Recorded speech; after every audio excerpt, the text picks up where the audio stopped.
Musa alayhi salam wanted to apologize to Allah subhanahu wa ta'ala for what the Israelis have done, what they have done by worshipping the calf, worshipping an idol, worshipping something other than Allah subhanahu wa ta'ala.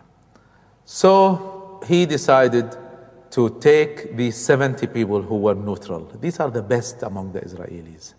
He chose, and this is also in the Quran, he chose 70 of his people, 70 men who did not worship the idol, the calf, and he said, let's go and apologize to Allah subhanahu wa ta'ala on top of the mountain. So he left the Israelis, headed towards the mountain, the Mount of At-Tur. Now this is his third meeting with Allah subhanahu wa ta'ala. First meeting was when he was given the message. The second meeting was when he was given the Torah. Now his third meeting with Allah on top of the mountain to apologize for what they have done. They went with him and they went on top of the mountain. Suddenly a cloud came down, covering them all. They could not see each other. And then they heard Musa alayhi salam praying to Allah subhanahu wa ta'ala, asking Allah subhanahu wa ta'ala to forgive the people of Israel. Now they heard voices that they could not recognize. So Musa alayhi salam spoke to them. They could not see him, he could not see them because of the cloud covering them. He said, repent to your God and ask forgiveness of your God. They said, Musa? These are the best 70 of them now. They said, Musa, what is going on? We have heard some noises, some voices. We don't know whom you're talking to. We don't know whether this is God or not. We would like to see God directly. He said to them, don't you believe in me as a messenger of God? Don't you believe in God after what you have seen? Just apologize to your Lord. Believe in your Lord, believe in God and apologize to Him. And they said, Ya Musa, lan nu'mina laka hatta nara Allah jahra. Oh Moses, we shall not believe in you and your God until we see God with our own eyes. Allah subhanahu wa ta'ala was so angry with them. And there was a huge earthquake under their feet, and Allah subhanahu wa ta'ala sent a lightning upon them, and He killed them all. Every one of the 70 was killed, except Musa alayhi salam was still alive. Now these are the best 70 of the children of Israel. What kind of people are these? Musa alayhi salam was so annoyed. Oh Allah, what kind of people are these? What can I do with them? These are the best 70 of them. Now I would return to the children of Israel without these 70 people who are the best among them. How would I deal with the others? So he started to pray. This was his feelings. So he started to pray. And this is in the Quran. He said, Oh my Lord, if it had been your will, you could have destroyed me and them long before. You know them. You have sent me to them. Would you destroy us for the deeds of the foolish ones among us?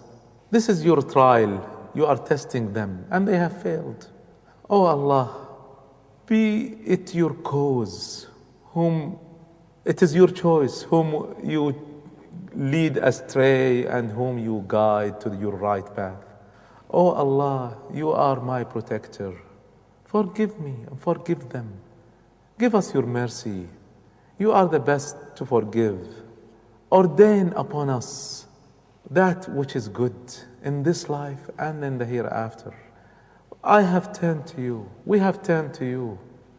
Allah subhanahu wa ta'ala listened to this weeping and prayers of Musa. He's asking Allah, oh Allah, what can I do? These are the kind of people you're sending me to. These are the best among them. I need them. Forgive me, forgive them. You could have destroyed us before that. Guide us, guide them, oh Allah, you can do that. And he kept praying and praying and praying. And then Allah subhanahu wa ta'ala said in to Musa, and this is also in the Quran. With my punishment, I send it to whom I will, but my mercy extends to everything. That mercy I shall ordain for those who do right and practice regular charity, and those who believe in my signs.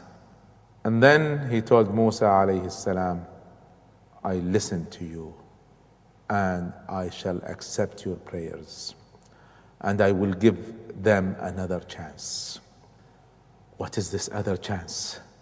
Suddenly, they started to come alive, one after the other. This is also in the Quran.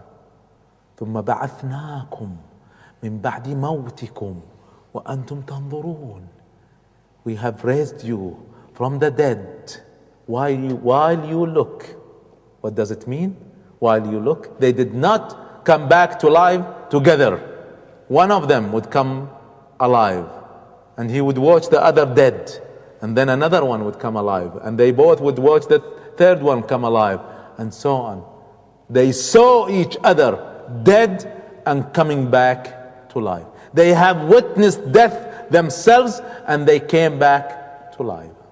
An amazing miracle that they have seen themselves.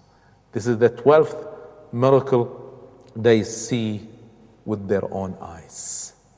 And they apologized to Allah subhanahu wa ta'ala, asked forgiveness from Allah subhanahu wa ta'ala, and Allah subhanahu wa ta'ala forgave them. Look at so many chances that Allah subhanahu wa ta'ala have given the children of Israel. And Musa alayhi salam took them back, and they told the children of Israel what has happened. Now they know the ability of God. They have seen the miracles. They have seen the mountain on top of them. These 70 people have seen themselves dead, and they have seen life come back to them. Who would disobey after all of this? Allah subhanahu wa ta'ala forgave them, and now He's giving them another chance.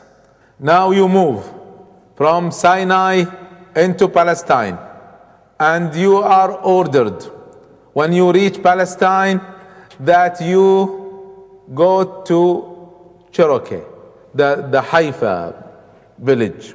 This city, which is one of the oldest cities in the world, still existing today, Haifa.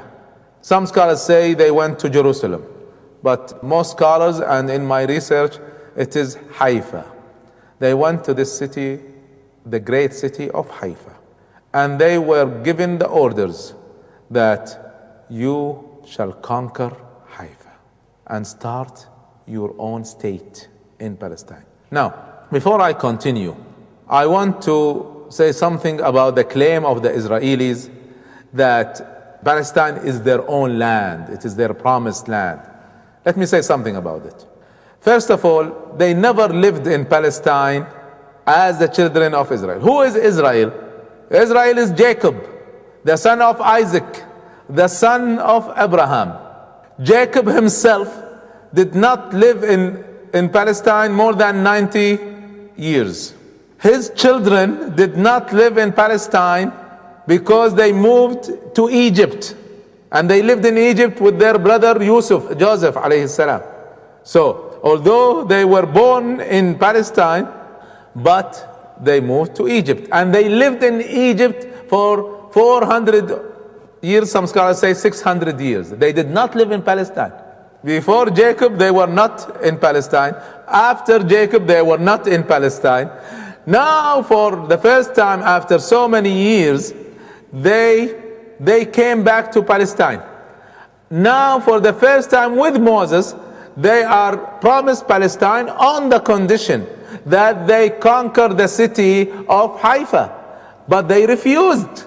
They said to Musa alayhi salam, when he ordered them to make jihad, fight for your religion, fight, conquer Haifa, take over Haifa, this is a promised land for you. They said, no, we will not fight. We have been farmers and shepherds for hundreds of years.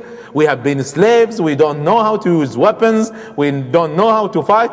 And you're asking us to fight against a city that is well established, well protected with fences?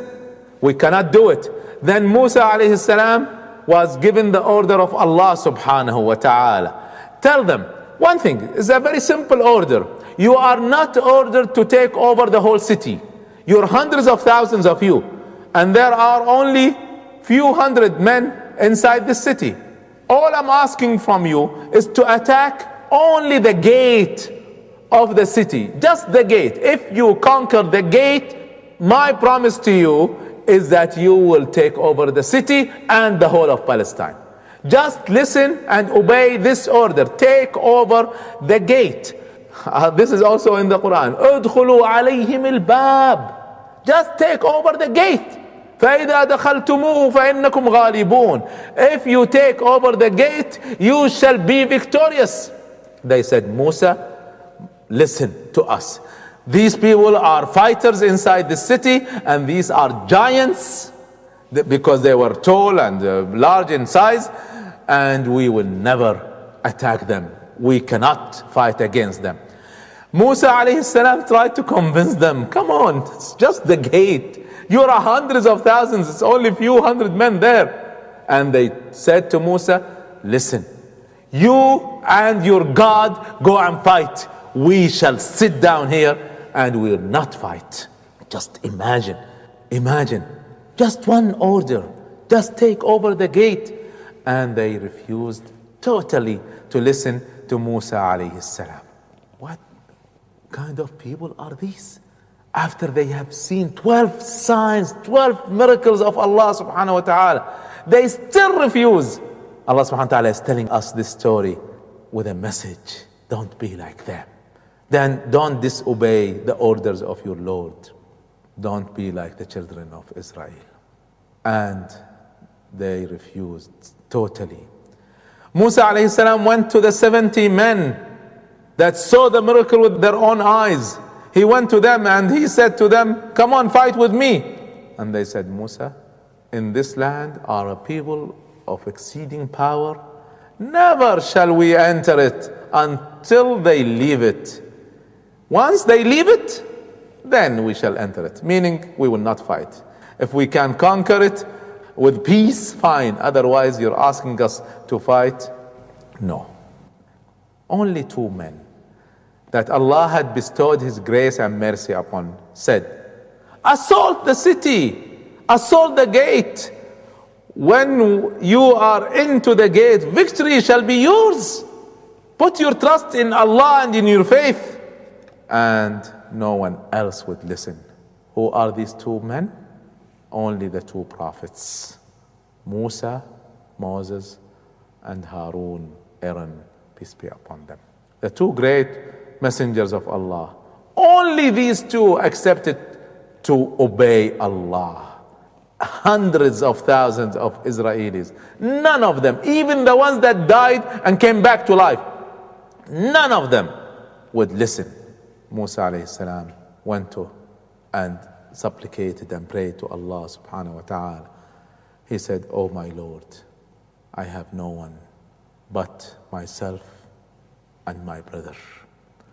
Oh Allah, I'm asking you to decide between me and my people. You do something about it. I cannot make them listen to your orders. This great supplication from Musa alayhi salam was heard by Allah subhanahu wa ta'ala, and Allah subhanahu wa ta'ala gave His great order to Musa alayhi salam, a very strange order. I have listened, I have seen my punishment to the children of Israel, that they shall be lost for 40 years. The whole nation of the Israelis shall be lost in the land of Palestine and Sinai for 40 years. Amazing. An amazing punishment. But they deserve it. Compare this to the order that Muhammad sallallahu alaihi wasallam gave to his companions in the battle of Badr, the first battle of Islam. Listen and obey. And they said, we listen and obey. Wherever you want to take us, you take us. We will not negotiate with you. We listen and obey. While these people, after seeing 12 miracles, they said, no, we will not obey.